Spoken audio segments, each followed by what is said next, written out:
जाहैबाय मदन बसुमतारी गसाइगाव आलकजारनि आङो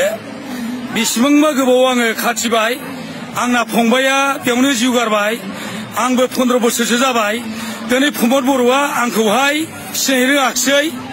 गसाइगावनि इस्लारि दा ओमफ्रायहाय जिरेन बाबु दुर्नीति सिखाव दाखालि अन्थाइ केसाराव फैसा बिलाबायग्रा ओमफ्रायहाय सानै साथाम लिडारफोर दं राजिब ओमफ्रायहाय बिदिनो डिस्ट्रिक्टनि सानै साथाम दं जिरन्दाबो दं सेन्ट्रेलनिफ्राय ओरै गावसिनि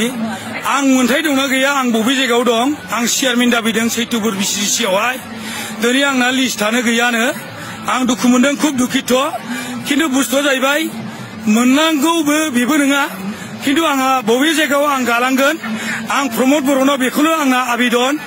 आंहा लेखाखौ रोङा नङा बिसोरनि गाइडलाइन हिसाबै गासिबो लेखाखौबो आं रोंगौ ओमफ्राय प्लास आबार आंहा जाहैबाय गोदोनिफ्रायनो आङो 2010 निफ्रायनो आङो मोनथामफोरजोंहाय इनभल्भ दंमोन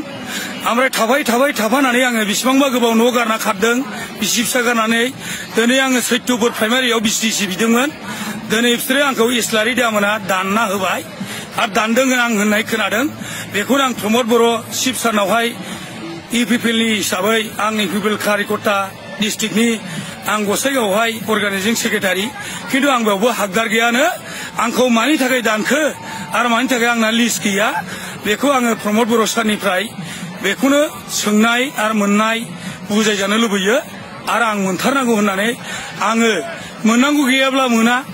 आं मावाखैब्ला पार्टिनि थाखाय दलनि थाखाय मोननांगौ गैया बेखौनो आङो बुंनानै आंनि गोसो मोदोम होनानै आङो इउपिपिएलखौनो मोजां मोननानैहाय प्रमद बर' सारखौनो मोजां मोननानै बयनिबो सायावहाय खुलुमबाय।